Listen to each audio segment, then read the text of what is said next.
How you doing, everyone? It's Kevin. I'm back with another video. Today I'm going to be mounting a hour meter on my Honda generator. This is something I've never done before. So I've had the instructions out. I've been looking over everything, and I think it should be pretty simple. Should be. So we're going to get to putting the hour meter on the Honda generator.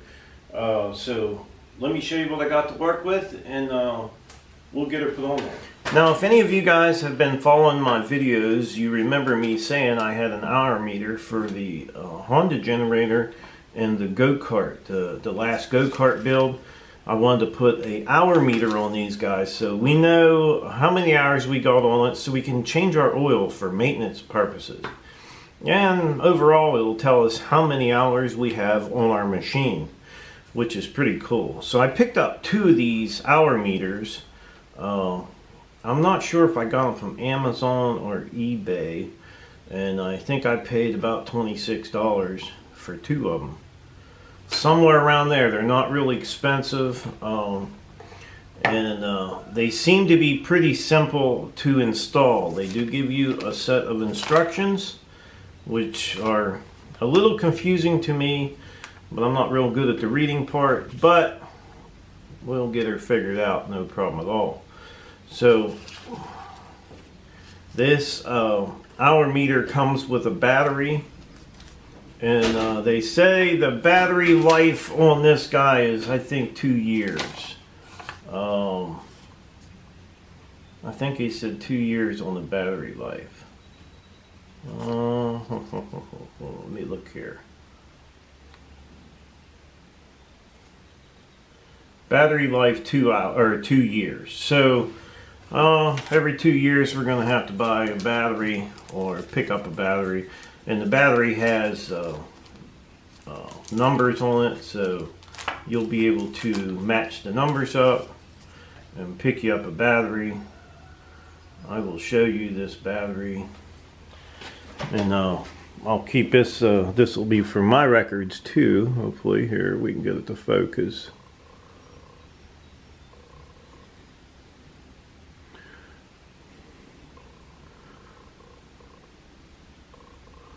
That's the number that's on the back, on this side of the battery. And we'll flip the battery over.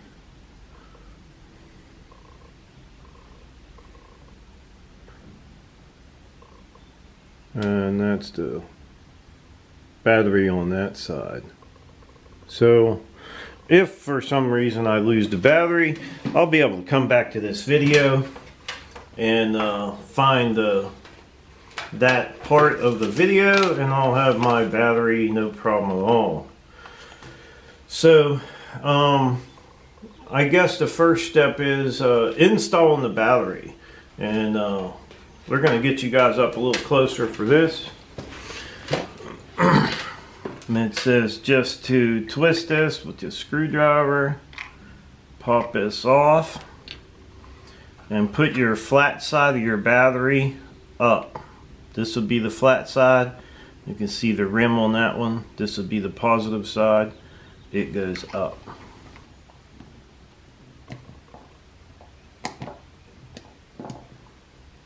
Okay. We got the battery in there. A little tricky, but we got the battery in there.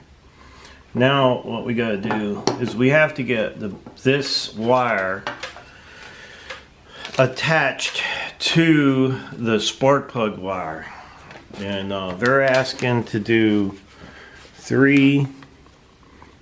Let me see, get this guy to focus here, and you can see they want 3 to 4 wraps around your spark plug wire. Pretty easy step. So there's the instructions.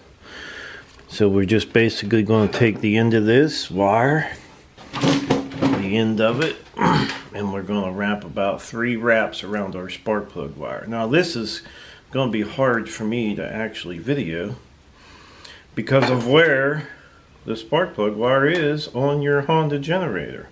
Now I'm not going to pull the gas tank off. I'm not going to go through all that, but we're going to get it on there, and I'll do my best on getting it on video.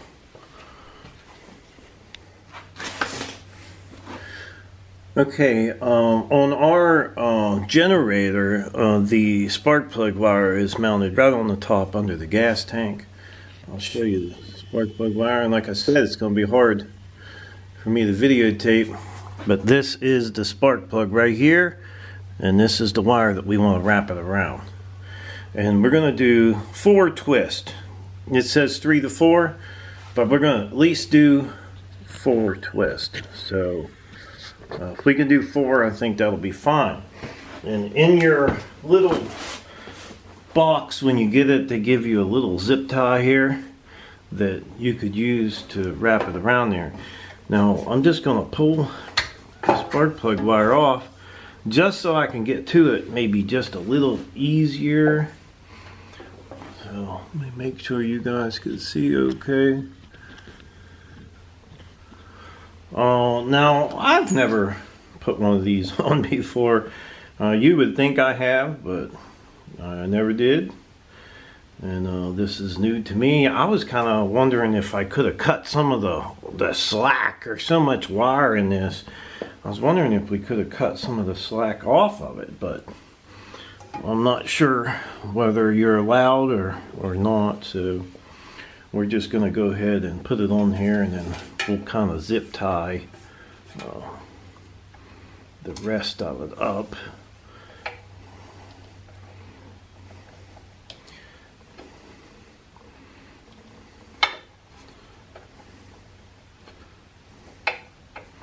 A little tight back in here. Probably been easier if we'd have pulled the gas tank off, but I'm gonna try to do it without pulling the gas tank off.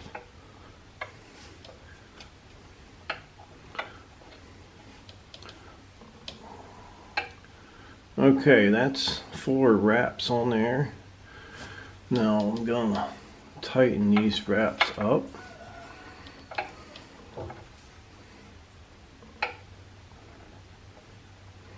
Once I get them tightened, get my zip tie around them.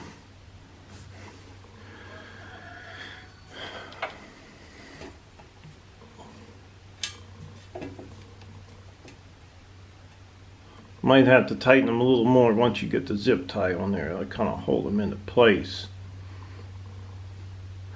And I thought it was kind of important to have an hour meter on this thing so we can know when we need to change the oil and stuff on it. So, and this will help with that. Now we just have this little piece of tie there, which I'll snip off.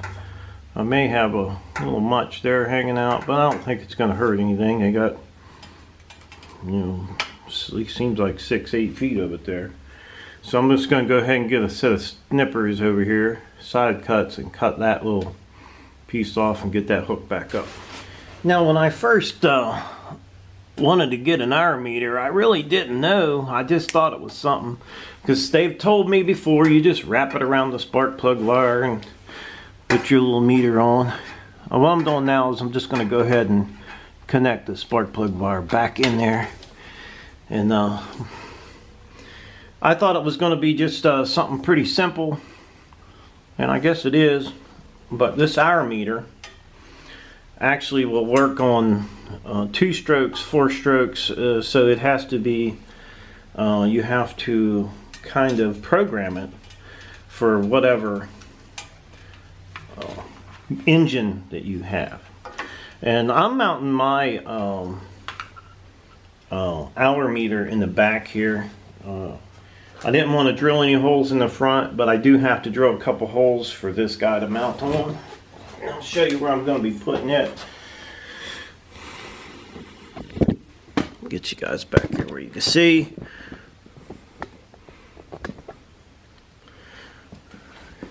I'm going to be mounting mine right here, kind of close to this arm that when I built my wheel kit. I'm going to put it like right here, and then I'm going to wrap them wires up in the back there so I'll zip tie them together hopefully, and drill 2 tiny holes in the back and this will keep it from getting damaged, and I should be able to see it there. So let me get to doing that, getting it attached on there. Okay, I got some really short little self tappers here. I don't need real long ones, and we're gonna go ahead and get this guy mounted on. And I'm just using a flat surface there on this pan to mount this on.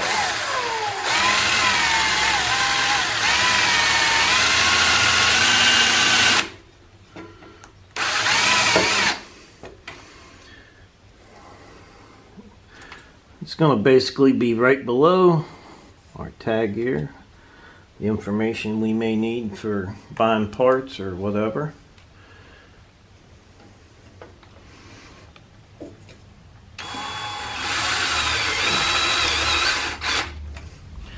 Okay, now I'm going to grab me a small zip tie, and we're going to tuck this wire up in behind here, but we don't want that wire laying on anything that might melt the wire, so that's something we have to be real careful with, because we want to hide it, but yet we don't want it to melt. We don't want it to lay up against the motor. So I'm going to go get a zip tie. We'll get that tied up, and then we'll be just about ready to program our little meter. You know what I may do is I may drill a little hole through here, and then just wrap my zip tie around there, and that'll hold it up against the back of that pan right there, out of sight and off that motor. Okay, just above the hour meter, I'm going to drill a small hole right here.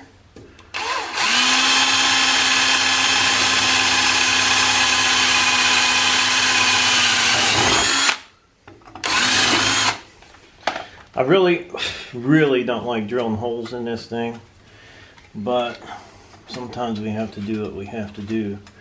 Now, we want to keep all that away from everything here.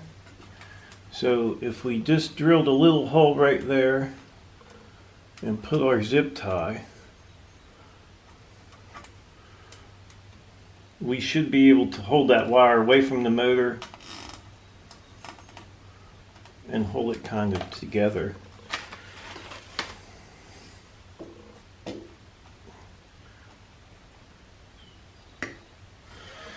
Okay, it's kind of loosely on there, but none of my wires are touching the motor, and they're wound up in the back there. We got this good and secure, so we should be good to go with this thing. Now we got to figure out the rest of it.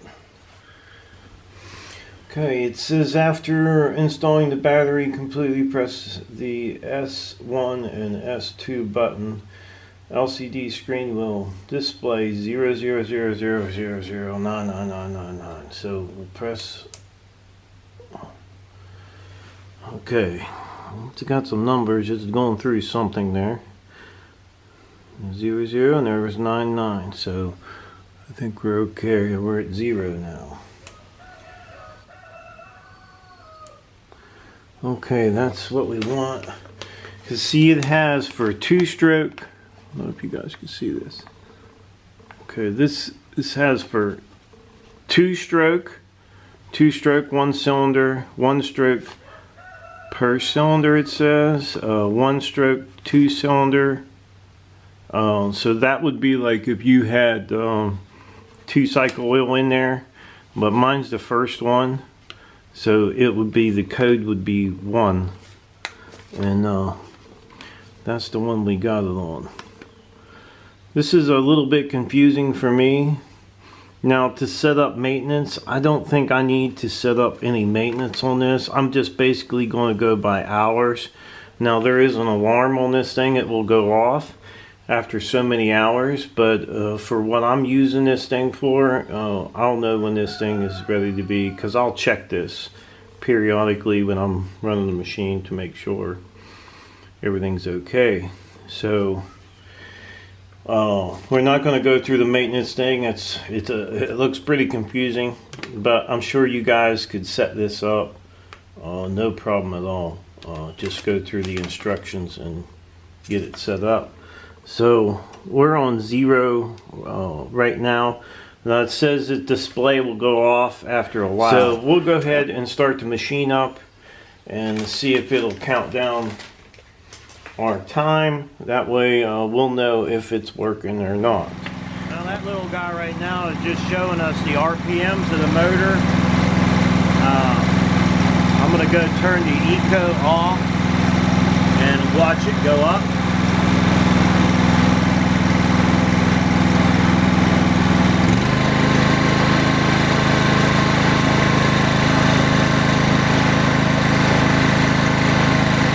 Up to 1600 RPM. Okay, this thing shows the RPMs when it's running, and as soon as you shut it off, as you can see there, it has 0.5 on it. 0.5, so it's been running about a half an hour. It's hard for you to see through the camera, but it is 0.5. We got a half hour running on it. Seems to me like when it's running, you got RPMs, shut it down.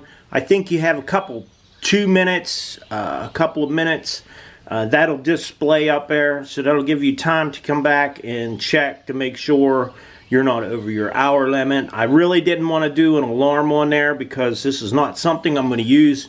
I mean, I may not look at this thing, you know, if I don't use it for months, I may end up forgetting how to turn the alarm off, and I sure don't want to be out of the campground and that alarm start going off, and then I don't know how to shut it off, and you know, I'll be taking it apart, taking the battery out of it to get it shut down. So I'm not going to set no alarms on it or anything. I think it's perfect the way it's set up right there for me, because I don't have any problem looking at it every once in a while, making sure it's not over its hours. So that's how I hooked up the little hour meter on my machine. Now,